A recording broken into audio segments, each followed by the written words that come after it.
Greetings, everyone. This is Rock'n'Roll Spot Connection with the weekly comic book roundup. And now that we've gone through all of this week's Marvel books, it's time to move on to the Distinguished Competition.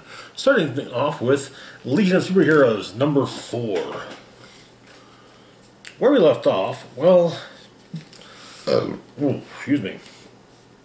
After a slight mishap where Superboy brought Damian Wayne to the future because, well, he didn't know that apparently Damian has an evil destiny ahead of him. Superboy agreed to finally sit down and go through the orientation, the setup they've got. In the meanwhile, the ruler of Rimbor has been taken prisoner by members of the Legion. And Aquaman's trident has disappeared. So we begin with Legion member Triplicate Girl, one introducing herself, or selves, and we get a couple of headlines such as Science Police remaining strong in face of criticism, and Rimbor is in an uproar over the incarceration of General Nas.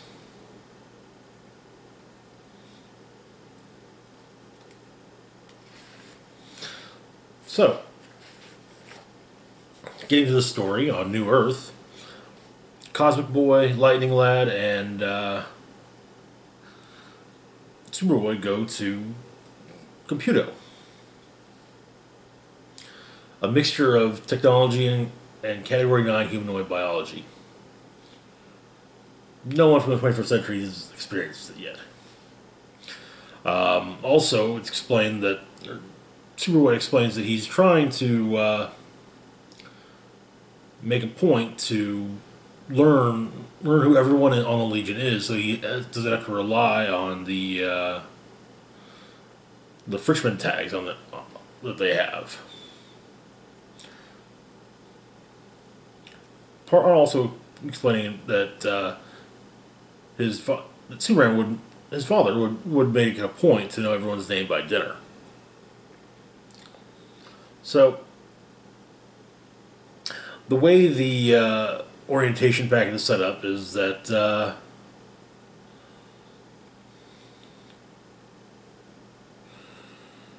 he's going to basically see the memories of members of the Legion. So we start off with Saturn Girl being informed that she has been invited to join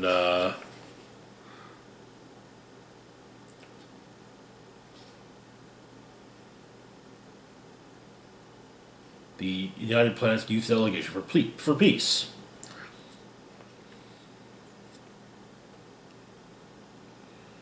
And basically getting kicked out of Titan for it. Then, on One-Ath, Lightning Lad and his sister, Lightning Lass, stood up for the Science Police, who were trying to displace refugees. Made the news, it was kind of a big deal. The Science Police ended up standing down, and the United Planets offered them both a place in a thing called what was to be known as the Young United Planets. Lightning Lass turned it down, whereas Lightning Lad accepted it. Then we also get a little bit of backstory for Cosmic Boy. He was actually kind of famous athlete. We also learned that on Brawl, the planet that Cosmic Boy hails from, only 1% of the planet's population has control over magnetic fields. Obviously, Cosmic Boy is part of that 1%. But after he wins after basically winning, fighting against 3 giant robot monstrosities, his father informs him that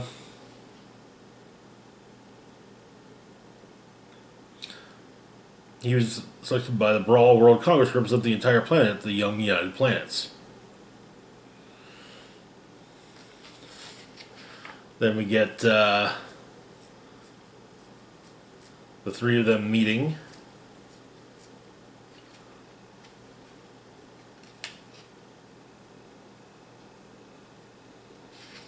The three being Lightning Lad, Cosmic Boy, and Saturn Girl. And then they meet the President of the United Planets, Madam Honor R.J. Brand.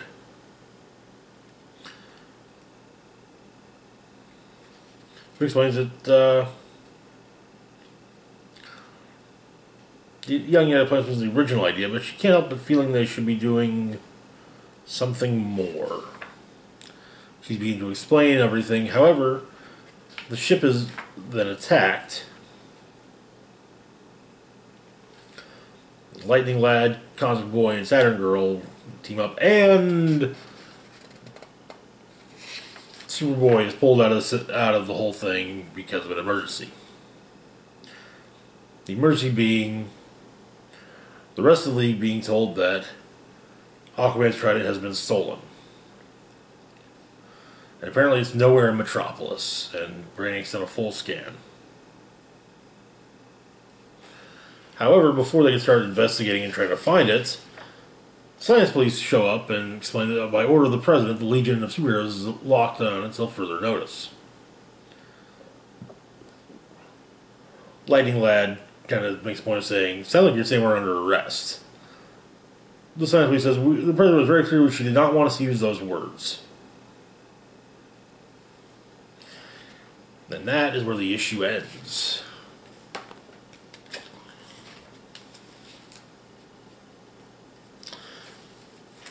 I kind of feel like this was a much stronger issue than the previous ones in the series, just because getting the opportunity for more focus, for getting scenes that focus more on individual members of the Legion, something that has come up quite, and I had to admit it's true with this. Brian Michael Bendis, who's writing Legion of Superheroes, does have a tendency to write young people all sounding the same. So it makes it very hard when you have a book that is completely young people, and they base all, and you have to kind of go back and forth, follow the word balloons to figure out who's saying what. And sometimes it's kind of, it's one of these three characters saying that. Anyways, moving on to DCeased, Unkillables, #1. You may remember last year there was a miniseries called DCeased, which focused on zombies in the DC universe. This is a, we'll say, companion piece. So we begin in Kentucky on day 1 of the anti-life virus. Deathstroke had been hired to kill some people who had set fire to a few churches. As he arrives, he sees something weird. Guy jumps out a window and runs. But what really stands out to Deathstroke is the fact that the guy was trying to run on clearly shattered legs. So he takes the guy down with a headshot. Bunch of neo-Nazis pour out. And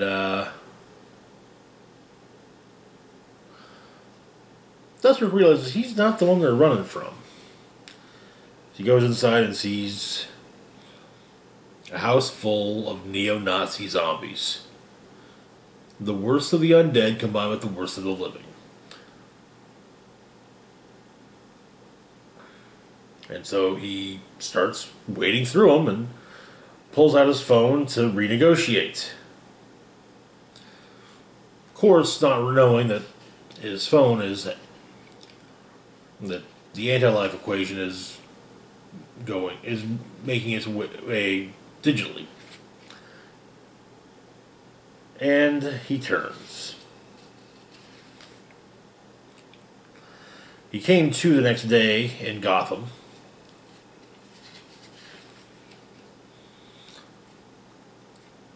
strangling someone.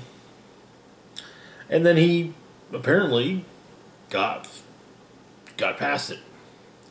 Cut to Wayne Manor, on day 2 of the anti-life virus. Jason Todd has arrived, only to find the dead bodies of Tim, Dick, and Bruce.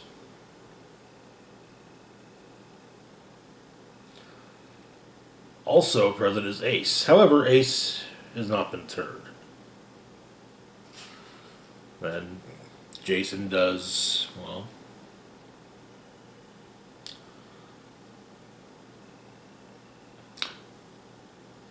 Jason buries the 3 of them. And takes the Batmobile.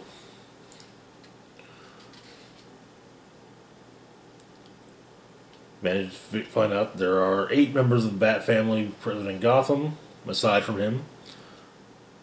But only 2 with heartbeats.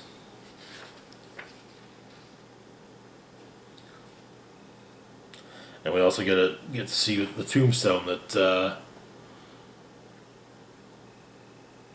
Jason wrote up for Batman, for Bruce Wayne, saying, "Bruce Wayne, father, mentor, bastard, Batman." That night, Rose Wilson,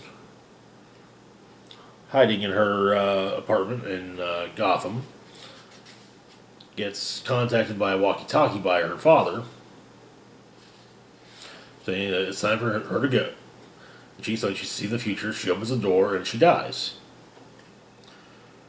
So he's going to say, "Okay, yeah. Well, when you're done mourning your not dead future self, go out the window, take the fire escape to the top floor, get to the roof, bring every weapon you can carry, and don't look at any screens."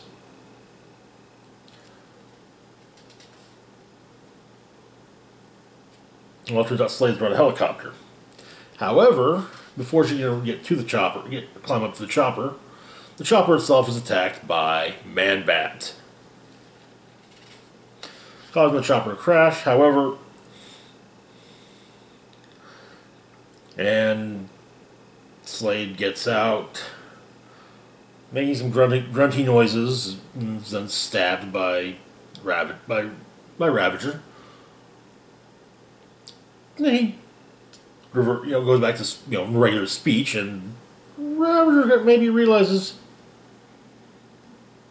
okay, maybe Dad's not a zombie.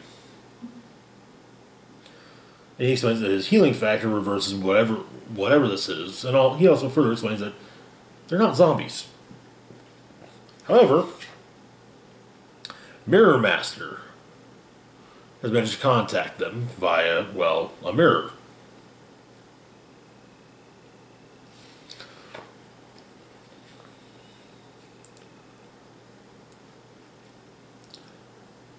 Where they go to speak with Vandal Savage, who has brought together a group of supposedly unkillable people.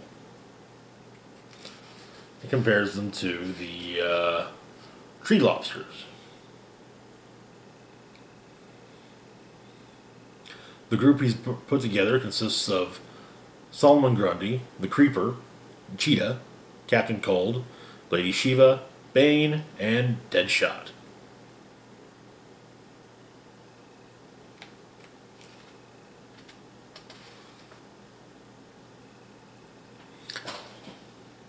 At Gotham PD headquarters,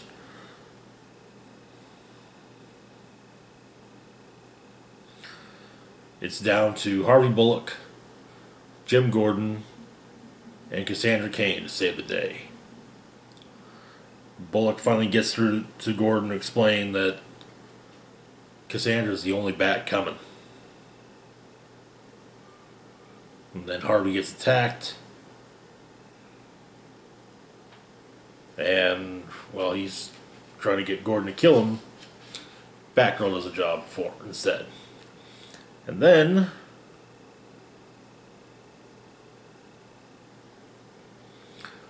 Jason shows up with the Batmobile.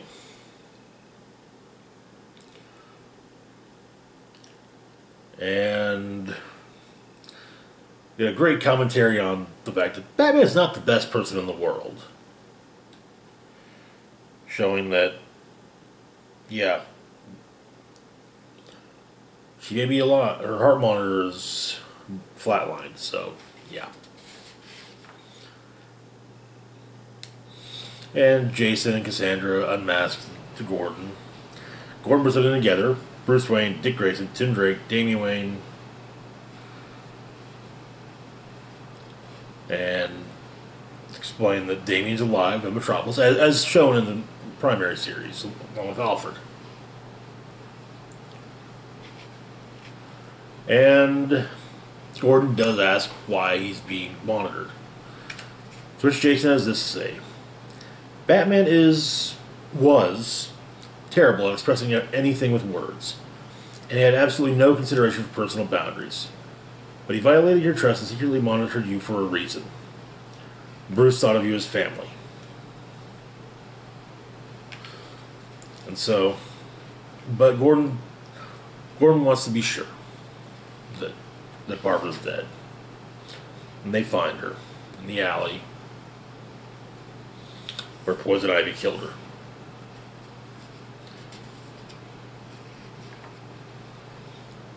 And they find the Joker. Though Jason's not too happy about that because, well, yeah, even in this reality, they still have that same history. But it's decided they're going to put the Joker's corpse on the front of the car. The next day, they arrive in Bloodhaven, and they find a building on the outskirts with a large concentration of living outside of it. So, they launch missiles at them, and then drive over this, and he's surviving. They get it, it's an orphanage.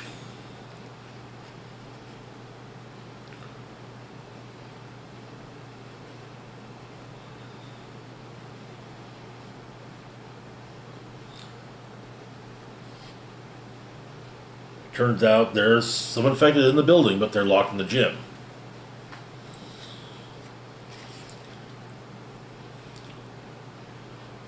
And there was a hero that they didn't know who showed up, reinforced all the doors and barricaded the windows, brought them lots of food. And she left and never came back. And so, Gordon, Batgirl, and Jason Todd decide they're going to stay there and they're going to help defend the orphans. And that's where the issue ends.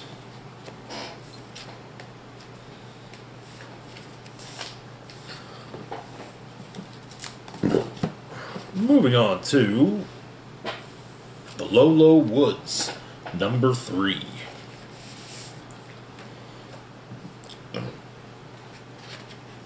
Where we left off, our heroines, Octavia and Elle, had a falling out. Octavia, for example, really, though people around her tried to convince her she should, apply to college and get out of the town, she knew there was no point because, it's not like she could afford to go if she got accepted. And she'd rather not just be faced with that disappointment.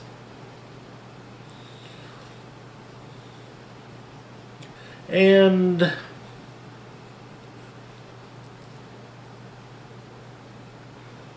they started to disagree about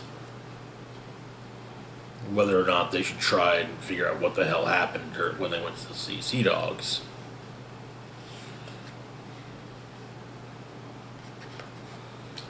So, anyways, Elle goes to basically the local witch, who appears to be very young. Elle tells the witch what's going on, And apparently, she's never really.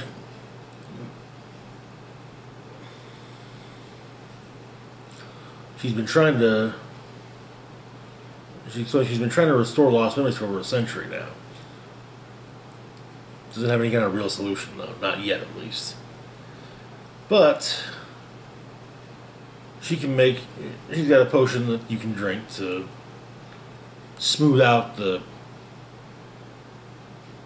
edge. Basically, forget that you forgot anything. It's probably the thing she makes more than anything else. Or Elle's also got something else she wants to show her. Some glowing mushrooms.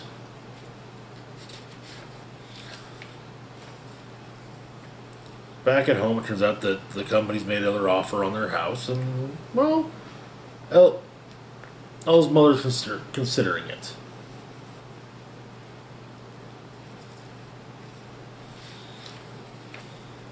Meanwhile, Octavia's gone to local park with the dog. Mainly just to, gripe about how. Oh, wait. I got Ella and Octavia confused again. Damn it.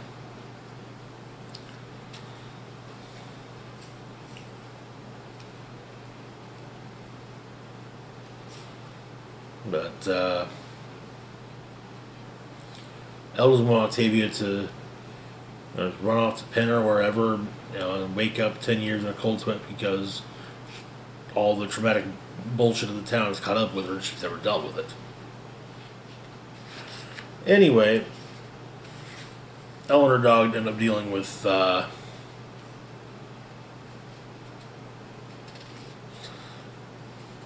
sinkhole and a skinless man. The skinless man kind of, at least kicks Elle's dog, but Pearl survived. Pearl's fine, overall. They head back into town, and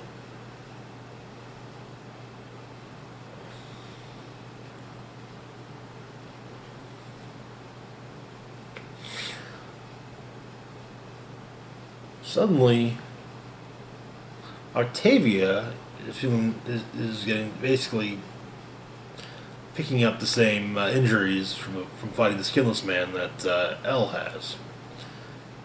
Elle then goes to or Octavia. Yeah, Octavia then goes to visit her friend Jessica, who she stayed the night with at the end of the first issue.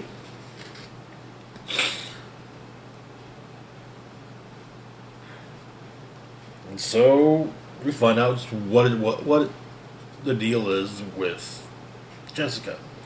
Turns out Jessica's mother is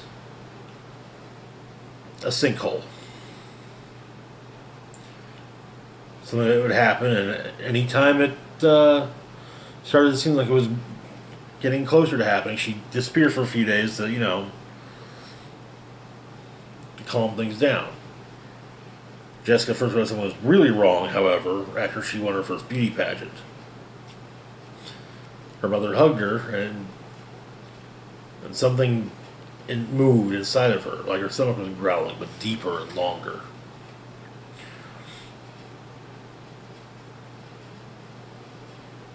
And Jessica explained that a couple years ago, her mom stopped closing up. She woke up a wound in the earth and stayed that way. And Jessica, being her mother's daughter, she tells Octavia she's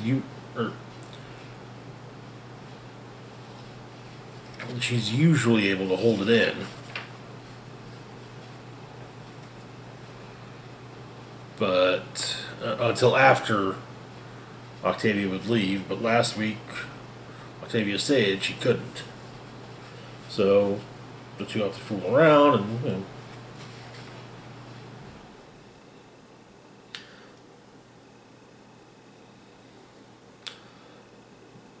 kind of get the idea that there's maybe a psychic link between the two girls. And while Octavia and Jessica are fooling around, appears something is coming out of Jessica's mother. The sinkhole that is her mother. We'll skip over the preview of Strange Adventures. Move on to Sea Dogs, Chapter 13. More dead bodies have been found. And the crew of the Havoc are starting to get very worried.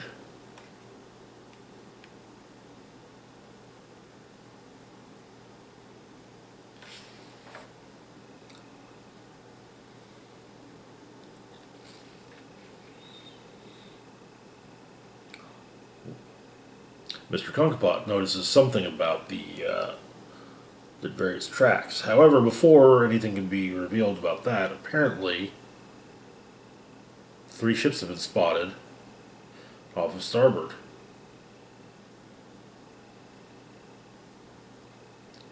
Spanish ships. Moving on to Plunge, number 1.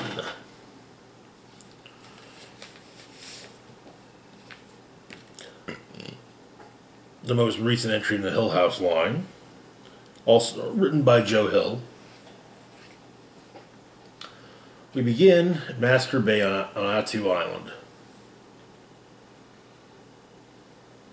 Got a member of Coast Guard members playing fetch with his dog.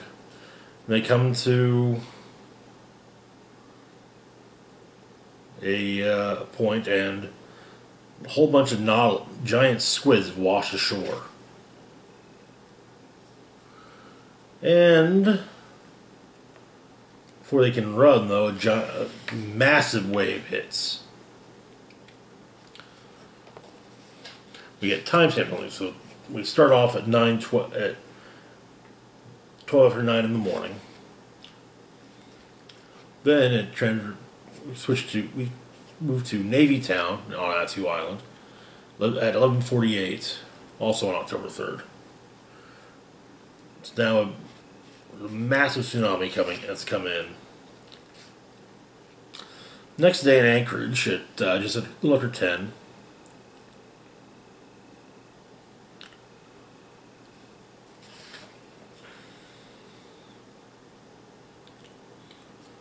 And,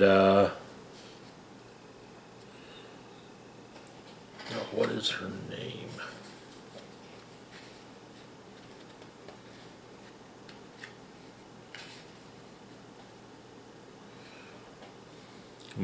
We meet Mariah, who works at a SeaWorld-esque water park.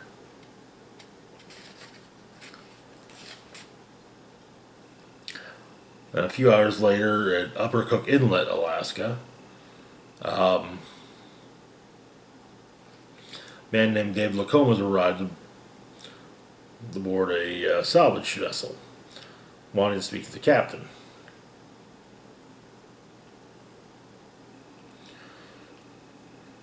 Turns out that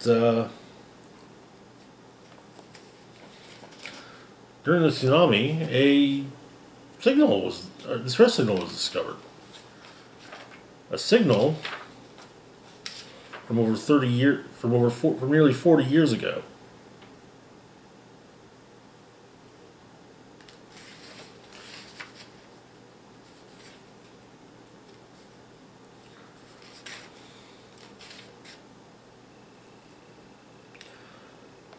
And it's explained that it's a bit. They have generally speaking, the company that Lacombe represents has a dedicated salvage team, but this is a little more dangerous than they would usually go with.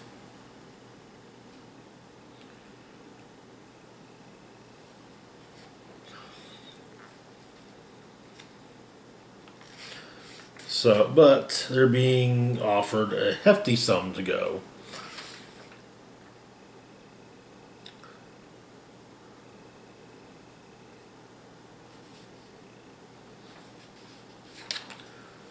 Then, let's see. The next day, Mariah now joins the crew as well.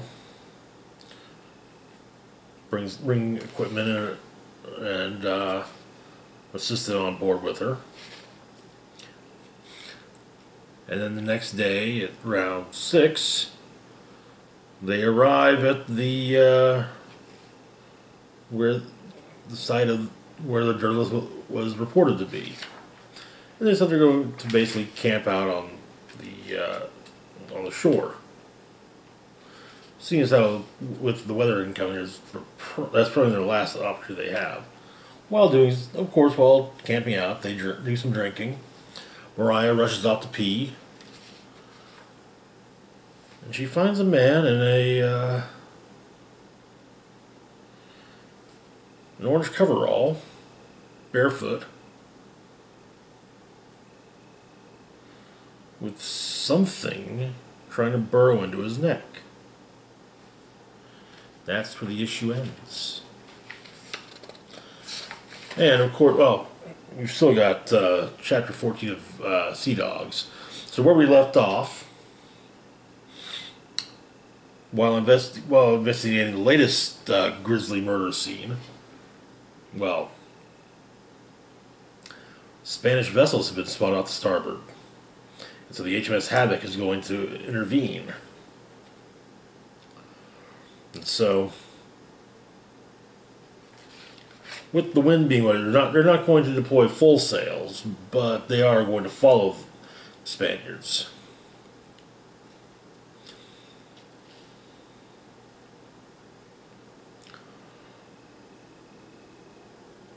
But the captain's certain that one way or the other there will be bloodshed this night. The date being October 9th, 1780. Apparently coming up on the date of the Great Hurricane of 1780. And that is where the issue ends. Moving on to Joker, Killer Smile, Book 3. Where we left off, Dr. Ben had finally regained touch with reality and discovered that he's been treating the Joker for 2 years now. And during the time he's been treating the Joker, his wife has left him, taking her son with her. And so, Dr. Ben returns to Arkham, wanting to talk to the Joker.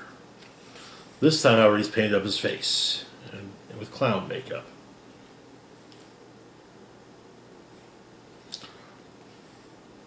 And Joker gives his spiel, like, deep down, I'm not the one to blame here. You should be thanking me. Because I've helped show you what the world is really like. And so, the alarm goes off, guards begin to enter. So they figure, okay, so what do we do? Joker says, hey, open all the doors. Killer Croc, Hugo Strange, Penguin. Also, it turns out that the Joker's managed to get the address of Ben's wife. So that is where they'll begin.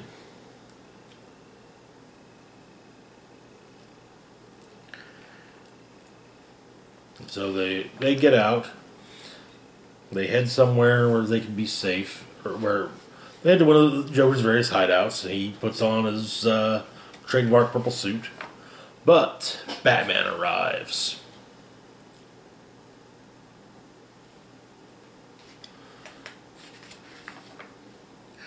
Smacks around the Joker a bit.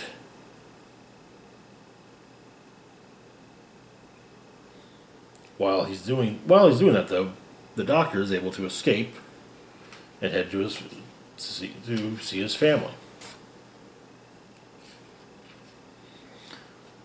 And so Joker explains to Batman that, well, the choice is yours. Either Batman can have the Joker, or he can save the wife and child. Batman opts to save the wife and child. So Dr. Ben shows up at their apartment.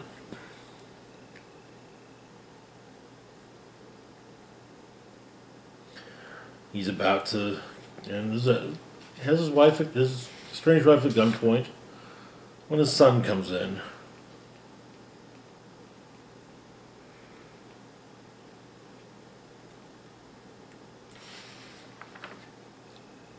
Having also painted his face up with clown makeup.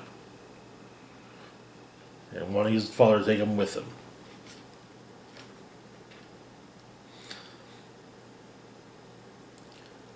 And Ben kind of realized, he messed up. He let the Joker poison. He let the Joker win. He's not going to let the Joker poison everything, though.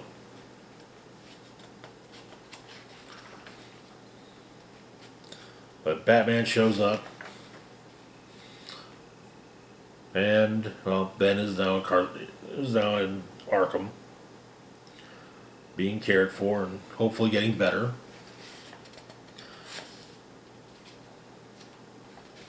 But he does have to wonder. Joker's out in the open. And if he's a disease, what do we do when it spreads? So the only thing he can do is wait for the darkness to pass. And that is where the series ends.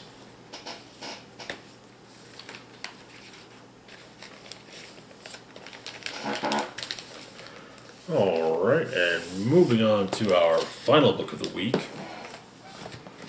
Wonder Woman, Dead Earth, Book 2. Where we left off, Wonder Woman had been awakened from in a stasis tube underneath Wayne Manor, only to find herself in a hellish post-apocalyptic dystopia.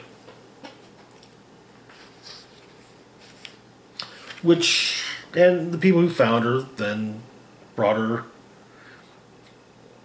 to the settlement they live at, and she took over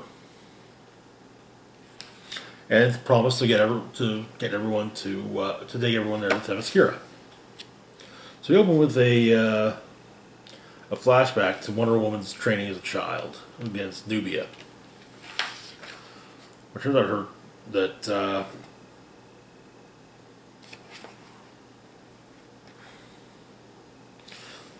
Diana is stronger than she thinks. And Hippolyta explains that that's how she made Diana. So before they left for Earth, she threw the greatest party the gods had seen in a millennium. And she took blood from all of the gods and basically mixed it into Diana. And so, in the present, Diana's talking with the former leader of the settlement, saying what it is they're going to do, and asking for, hey, we appreciate if you could help us, if you could help us in any way. And he does at least tell her that there's some vehicles with a limited amount of gasoline, which would help for transporting the young and old.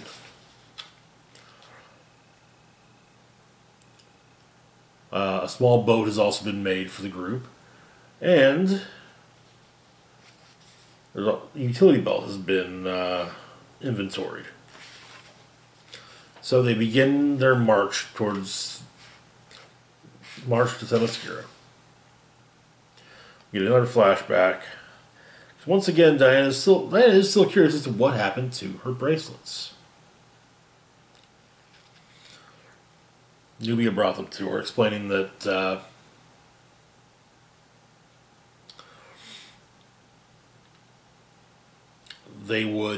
help Diana control her strength.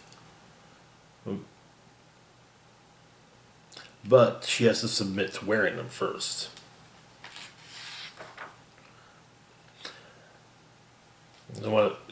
That night, a Hydra appears, and Diana leads the charge against it, taking it down with an explosion. But it's funny that they lost too many people, really.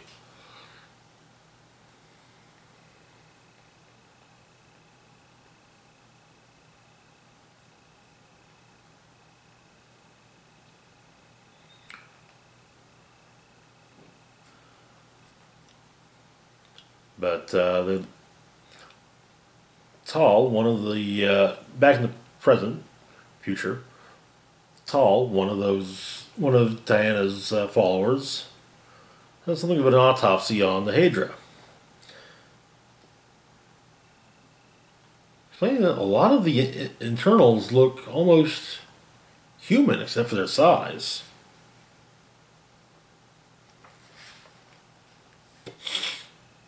And so they make it to shore. I presume the lighthouse they're at is well, the same lighthouse that Aquaman called home for many years.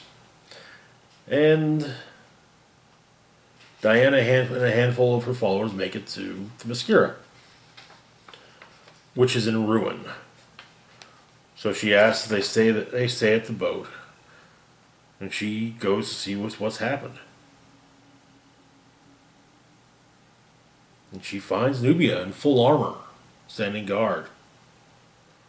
She asks Nubia she asks if it is Nubia, and so he pointed towards the catacombs. And so she goes in. She goes down to the catacombs. And she finds her, and she's reunited with her mother, who is now a Hydra. It's explained that mankind bombed Themyscira.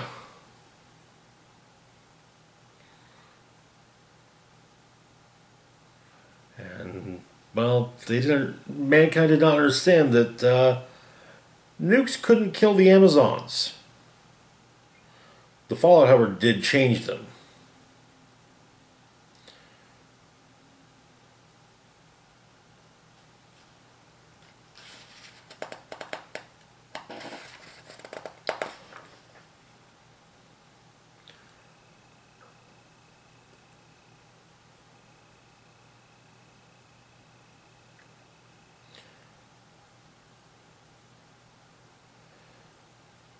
Dee and Tall then go and attack Hippolyta.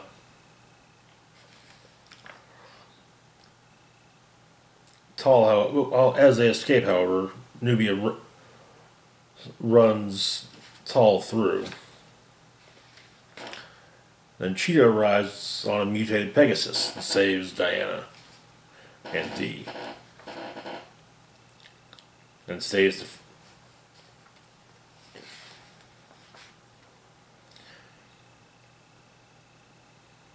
However, Diana explains she cannot go on with Dee and Dee's friends because she's fighting the other Amazons now.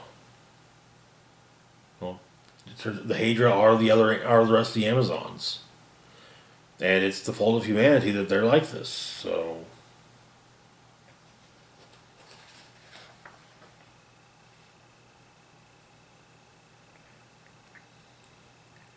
She says that she tells Dee that Dee should never have trusted her, and that Diana should never have trusted Dee either.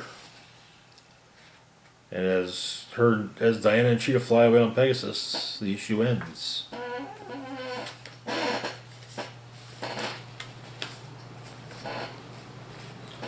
And that's it for this week's roundup. As always, feel free to like, share, and subscribe.